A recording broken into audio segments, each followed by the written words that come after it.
experience of your life is entirely generated from within. Is that so?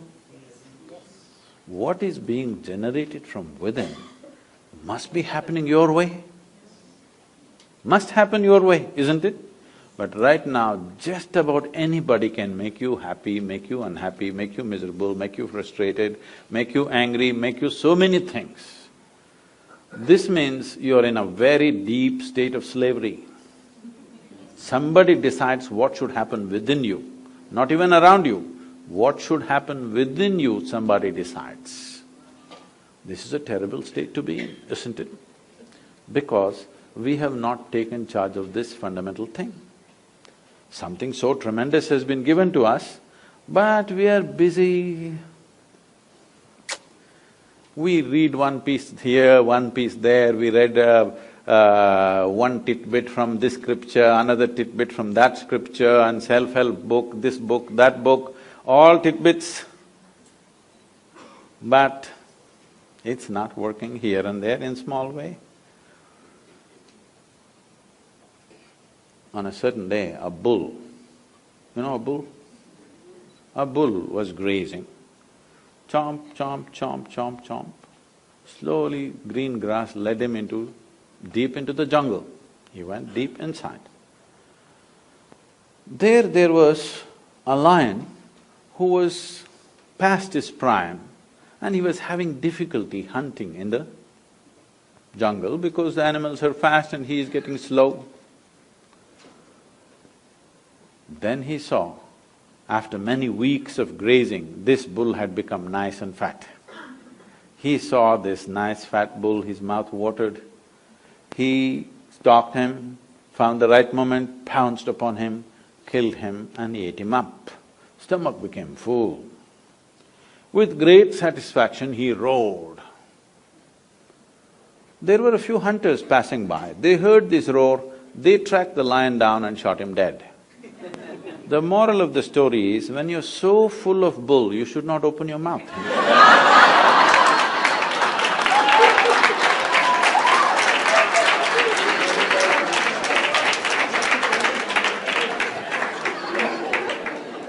So, the fundamental thing is, at least we must come to this. What I know, I know. What I do not know, I do not know. Is this okay? Can we come to this much sincerity?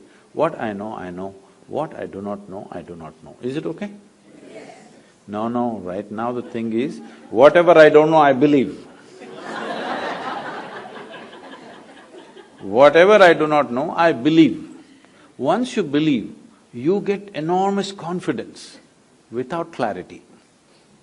Confidence without clarity is the biggest disaster on this planet. Human beings who don't have clarity must at least have humility and hesitation in them. No clarity, but they have confidence. Oh, because see, the nature of human intelligence is like this. If you do something stupid right now, tonight your intelligence will bother you. Why did I do this? This is the nature of human intelligence.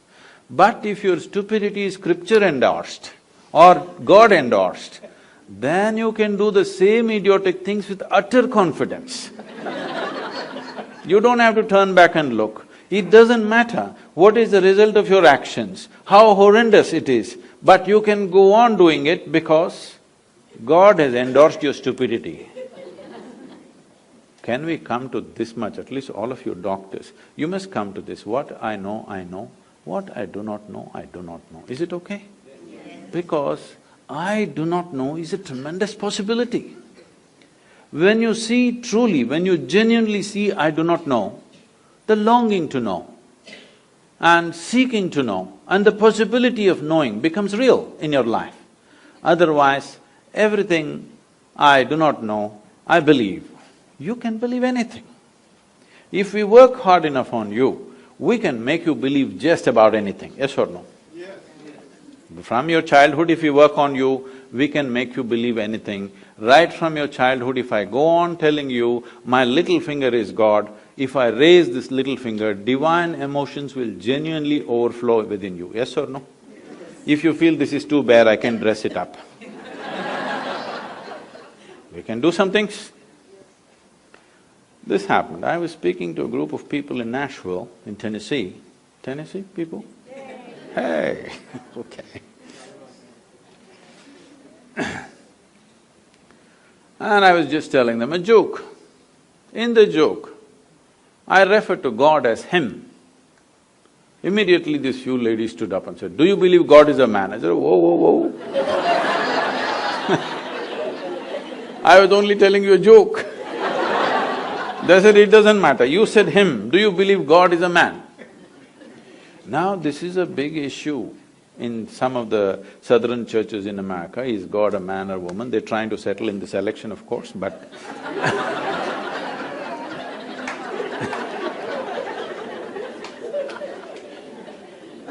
is God a man or a woman is going to become a serious issue in America in the coming years, once the president is on. But in India, we have no such problems. We have a man god, we have a woman god, we have an elephant god, we have a cow god, we have a snake god, we have a crawling one, we have a creeping one, we have a flying one, every kind. Because we are a very wise culture, we foresaw all the future problems that may occur. Who knows who will claim tomorrow what? I was just 2 weeks ago, I was in Uganda. You know, in Uganda, there was this… Some of you come from there? Oh, yeah. I was in Uganda 2 weeks ago. And Idi Amin declared, "God is black." I agree with him. Because if a white man can have a white god, why can't a black man have a black god? What's the problem? But these people don't know, because they've never seen God, you know. They saw only the messengers, sons and stuff. In India, we know God is brown. Yes, because God Himself landed in India 9 times. You know this? 9 avatars, 9 times God Himself landed in India, Himself. Not His son, not His messenger, Himself. Indians Indians are always very proud of this. God came Himself to India. To other places He sent messengers, sons. So, wait. So I keep reminding them, that is because God wouldn't trust anybody with Indians.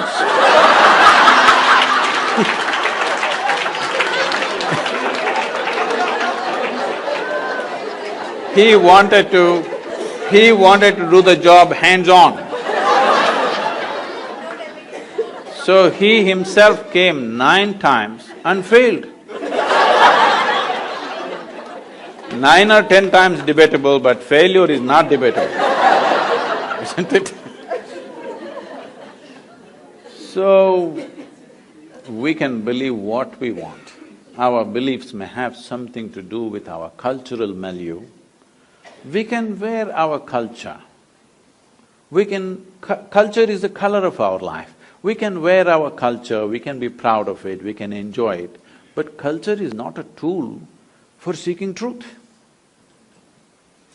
Culture is not an efficient tool, because what you do today, whatever nonsense you do today, is tomorrow's culture. Yes or no? Whatever nonsense they did yesterday is today's culture. Culture is never a conscious process. To some extent, maybe. Rest is all hodgepodge of all kinds of things that many people did, isn't it so? Or do you believe that all of you consciously creating tomorrow's culture? Are you? Not at all. Whatever nonsense you do, your children will pick it up and they'll do it little differently, isn't it?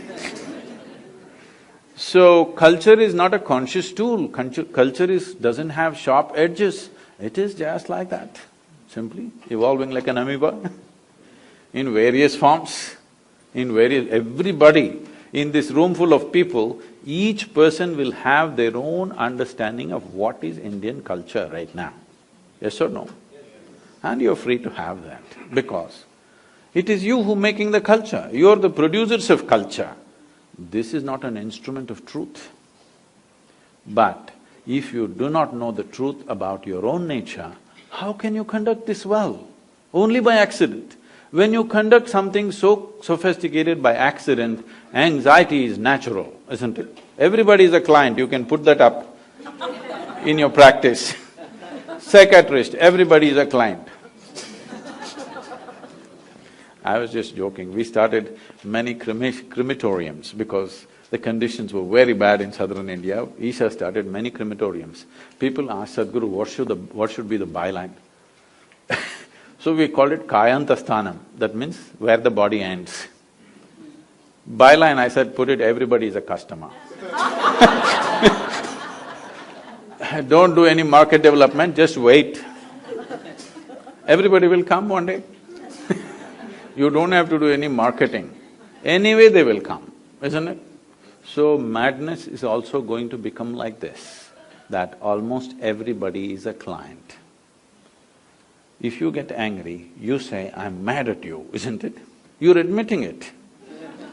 But without doctor's help, you're able to come back to reasonable states. But you're flying off. One day when you cross the line, if you cannot come back, then you're clinically ill. Yes? But otherwise also you're ill. If you do not know how to manage your own thought, if you do not know how to manage your emotion, if your intelligence does not function for you, it functions against you, would you term this kind of madness? Maybe there are not enough couches for all of you, so we left you loose on the street. But it's happening, isn't it? So, especially all of you being in medical profession, I would plead with you, you must invest some time upon yourself. If you believe that the work that you're doing is important, the most important thing is you work upon yourself. Because nobody can produce anything beyond themselves. Your work is only an expression of what you are.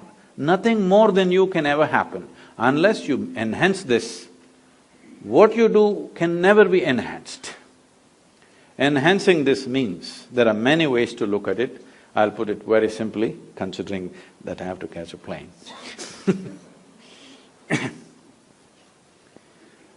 See, when we say intelligence, today, because of English language and the so-called modern education, the kind of education that most of us have gone through, is just education which was designed to produce obedient people, not intelligent people. It was not designed to cultivate geniuses. It was designed to curb your genius and make you into an obedient person, so that you can take orders from Her Majesty's service. Yes, essentially it was created for that purpose. Maybe you're useful in some job, but it will not allow you as a human being to really blossom, to create something. It is created for mass production of something, whatever that is. There are some interests, goals set up by other people, how to produce nuts and bolts for that large machine that we have created is how the education is structured. This is not cultured for individual enhancement, this is not cultured for… See, if you're looking at… Anyway, the children's schools are called nurseries, isn't it? A nursery means what? You must provide conducive soil for this plant to grow its fullest possibility. This is the aspiration for every life, whether it's an earthworm or a grasshopper or a tree or a bird or an animal, all of them are aspiring to become full-fledged life, isn't it? But the problem is, we know what is a full-fledged grasshopper, we know what is a full-fledged earthworm, we know what is a full-fledged bird, we don't know what is a full-fledged human being. Because for the human being, for every other creature, there are two lines which nature has drawn. Within that they live and die. For the human being, there is only bottom line, there is no top line. Because there is no top line, people are suffering. Or in other words, what you're suffering is not your bondage, as people are telling you, what you're suffering is your freedom. Because nature has left you free. You can be anywhere you want right now. See, if you were born as a tiger, you wouldn't have this confusion, you know. You wouldn't sit and worry, will I become a good tiger or not?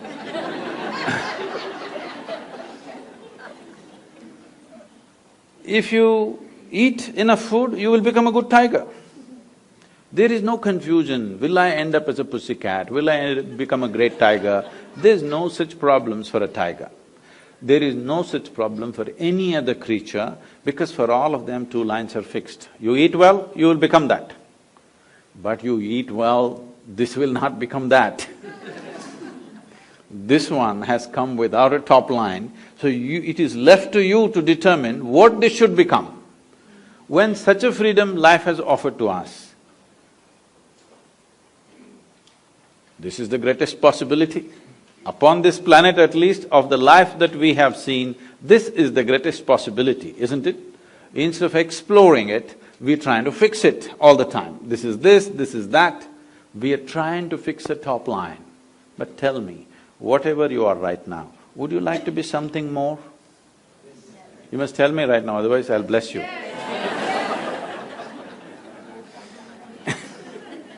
If that something more happens, what? You want something more, if that happens, what? More. So, you seem to be wanting to expand in installments slowly. So let's say I will make you the king or queen of this planet. Don't look at me hopefully. Does it look like I'm going to commit such a blunder today? No. Suppose you become the king or queen of this planet, will you be fulfilled? I'm asking you. You will look at the stars, isn't it? Yes or no? This is the nature of the human being, because you are not looking for more, you're looking for all. And all cannot happen physically. If you're looking for all, this means you're looking for a boundless goal, an infinite goal. You're looking at infinity and going in installments. This is a terrible crippling process. Yes, you're looking at the infinite, your goal is infinite nature, but your approach is installments. Can you count 1, 2, 3, 4, 5 quickly and arrive at infinity one day? You will only become endless counting, isn't it? So if you're longing for something infinite, this means you're longing for something without boundaries. You're longing for something without boundaries means you cannot approach it with a dimension with boundaries. When I say dimension with boundaries, see, everything physical is possible only if there is a defined boundary, isn't it? Now, this we call a physical body because it has a defined boundary. If we pull out all the boundaries, then this is no more physical, isn't it? Physicality is a consequence of boundaries, but there is something within you longing to become boundless. If this longing to become boundless, if you give it an unconscious expression, if it finds a very basic physical expression, we call this sexuality. All you're trying to do is something that is not you're trying to make it a part of yourself. It seems to work for a moment and after that it doesn't. If you find an emotional expression for this, we call this love. This again the same thing, something that is not you're trying to make it a part of yourself. If it finds a mental expression, it gets labeled as greed, ambition, conquest, or simply shopping. If it finds a conscious expression, generally we used to call it yoga, but in New York City, I'm a little afraid to use that word because immediately all of you may start what people are doing in the Times Square, you may start doing it right here, it's just next door. No, yoga does not mean twisting and turning your body. Yoga means you learned how to obliterate the boundaries of your individuality. You learned how to erase. Why should I erase? Not that you should erase, because there is no boundary, it is only your psychological structure which is giving you a boundary. Right now when you sit here, you are absolute, isn't it? This is me, that's you, 100%. But try this and see, close your mouth, hold your nose like this for a minute. you will know that this is not absolute, this has to transact continuously, isn't it? What you exhale, the trees are inhaling, what the trees exhale, you are inhaling. If you stop this transaction, or in other words, for those of you who are pulmonologists, one half of your lungs is actually hanging out there on the tree, isn't it? Yes or no? One half of your lungs is out there because this cannot function without that. Now, this is not just on the respiratory level, every subatomic particle in this body is in constant transaction with everything in this cosmos, otherwise this cannot exist for a moment. See, here we are, sitting on a round planet and the damn thing is spinning on top of it. And in the middle of nowhere, you don't know where it begins, where it ends. Here we are sitting and doing all this talking. Obviously, a million forces that you don't even understand are keeping you in place, isn't it? Yes or no? If you don't know, you go up a mountain or dive into the water, you will understand what I am saying. If you go up a mountain, your brains will fill up with water. If you go down, your blood and brain will become full of air. All that's happened is little change in pressure. So the whole lot of forces, even managing and keeping you in place and in one piece, isn't it? If all the pressure is taken out, we may become bits and pieces. Too much pressure, we may become something else. Not just pressure, on a million different ways. This is right now being supported by too many things. You're on life support, I'm saying. Constantly, otherwise this cannot last by itself. So, anyway, there is no boundary for this life to exist. The life within knows this. Even the body knows this. Only your mind doesn't know this. Your mind thinks you're an absolute creature by yourself. So when you consciously erase this boundary in your mind, this means you can sit here and experience everything as yourself. If everything in the universe you begin to experience as myself, then we say you're in yoga, or we say you're a yogi. This means a union has happened, you have successfully erased. What is the use of this? This means there are different dimensions of intelligence within us. Unfortunately, our education systems are using only one aspect of it, which is called the intellect. In yoga, we identify 16 dimensions to human mind. These 16 dimensions are seen as 4 parts. We will look at these 4 parts. This is called as buddhi, ahankara, manas and chitta. Buddhi means intellect. Intellect must be sharp, otherwise it won't work. But it is the sharpness of the intellect which is cutting you up every day. Not because intellect is a bad thing, if you don't have a steady hand, a sharp knife is a problem, isn't it? Why we don't give a knife to a child's hand is not because the knife is dangerous, because a child doesn't have a steady hand. In the last 24 hours, what do you think? Have knives saved more lives or taken more lives? Surgeons, please tell me. We are here, so. So she's saying because we are all here, they are all saved. It has saved many lives in a few irresponsible hands. It might have taken some lives, but knife is not dangerous. Sharper it is, the better it is. Hello? Yes. So intellect is not the problem. Sharper it is, the better it is. An unsteady platform, then it starts cutting you up. It either cuts other people or cuts you up. The next dimension of the intelligence is called ahankara. Ahankara does not mean ego as most people think. It is the identity. Because the nature of the identity, the subtlety of the identity determines how your intellect functions. Right now I say, I am a man. The stronger I say it, the more my intellect will try to protect my masculine nature. If you say I am a woman, it'll start protecting that. If I say I'm an Indian, it'll start protecting that. If I say an American, it protects that. To what extent? Even to the extent, even if it costs my life, it's okay. but my Indianness or my Americanness or my manliness must be protected at any cost. This is what ahankara does to you, because the identity, how you take the identity. There is an entire system of education in India which is about training a child how he should groom his ahankara, his identification, how he should groom it in such a way that it is beneficial for him and beneficial for everybody around him. How to groom one's identification, there's a whole process. Unfortunately, we've given up everything, we get stuck to something or the other. So identity is the hand which holds the knife of the intellect. How steady it is, how subtle it is, will determine what the knife will do. Now, this is rooted in what is referred to as manas. Manas means it's a huge silo of memory. Memory, we recognize memory as 8 different dimensions of memory, starting from evolutionary memory, genetic memory, unconscious memory, conscious memory, and many other aspects of it. 8 different dimensions of memory.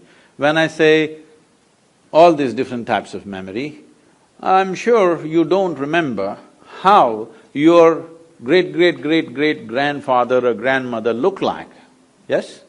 You don't remember that. But their noses are sitting on your face right now. Yes or no? Your body remembers 100%. Yes or no? It even remembers the skin tone of your great-grandmother. You might not have seen her, you may not remember, but it remembers everything. So the amount of memory that every cell in the body carries is 1,000,000,000,000 times more than what your mind can ever carry. We are thinking intellect is everything and thought processes become everything because this is a European mess-up that happened to the entire world.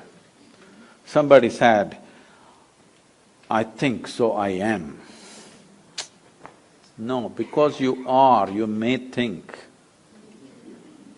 Yes or no? Which is first I'm asking you, because you are, you may think. Because you become such a mental diarrhea that all the time thought is flowing, you think thought is even before you? Not because you think you are. Because you are, you may think. Like if I want, I move my hand where I want, I should be able to move my mind where I want. When I don't want, I must be able to hold it here, isn't it? Right now the problem is, it's become like this all the time. If this happened to your body, you would look ridiculous, isn't it? Even with the mind it is the same thing, your only comfort is others cannot see it. Yes? It's equally ridiculous. You're comfortable because you think the person next to you cannot see it, but if they pay enough attention, they can. They can, believe me. Now, the manas is a silo of memory. If you cut off the connection between the memory and the intellect, your intellect feels suddenly useless if it is not empowered by memory. See, people lose their memory, their intellect is still intact, but it's no use because there is no memory. So these are what 3 dimensions, and the 4th dimension is called as chitta.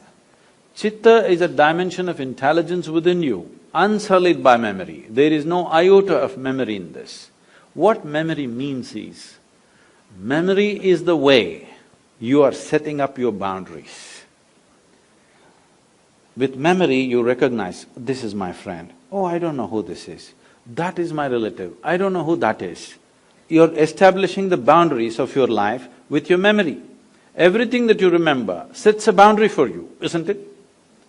You remember, this is my country, now it sets a boundary for you. You remember, this is my father, it sets a boundary for you. You remember, this is my husband, sets a boundary for you. This is my child, sets a boundary for you.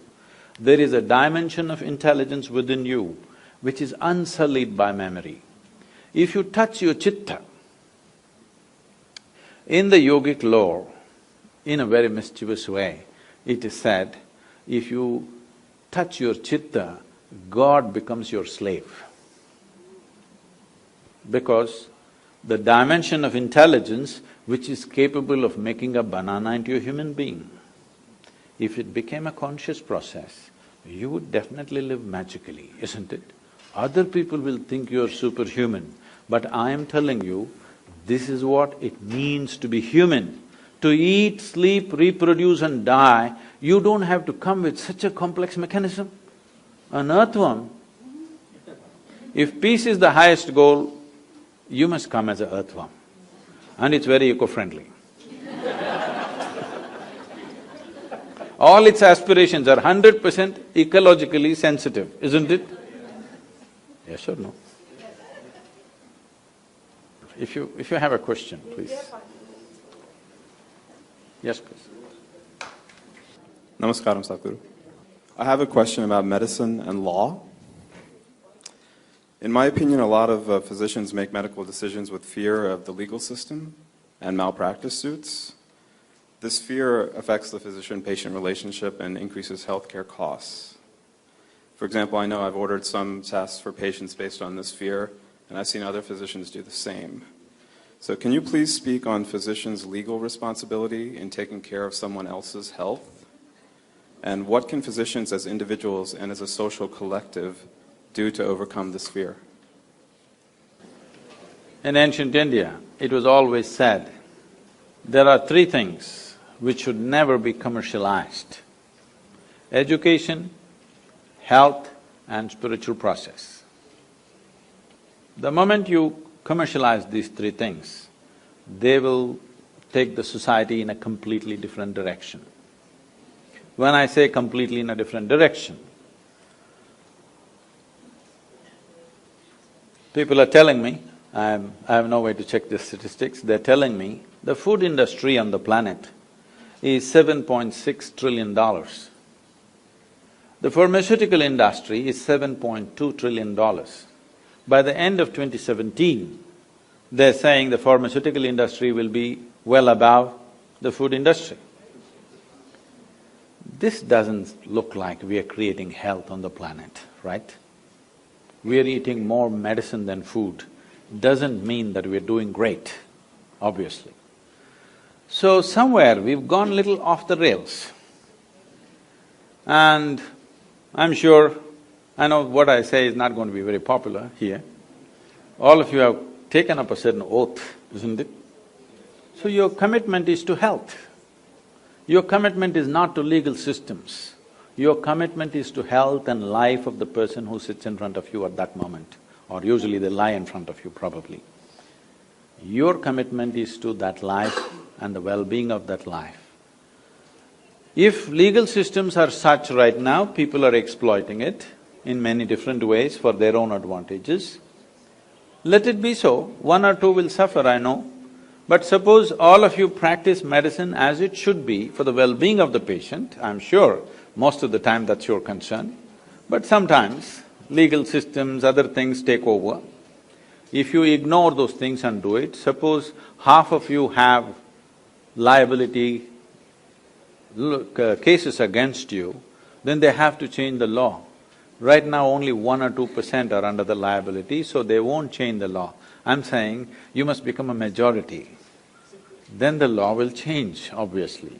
But medical systems, healthcare, your education and the capability to meddle with somebody's life, all this was given to you with a trust that you will always keep the well-being of that person above everything else.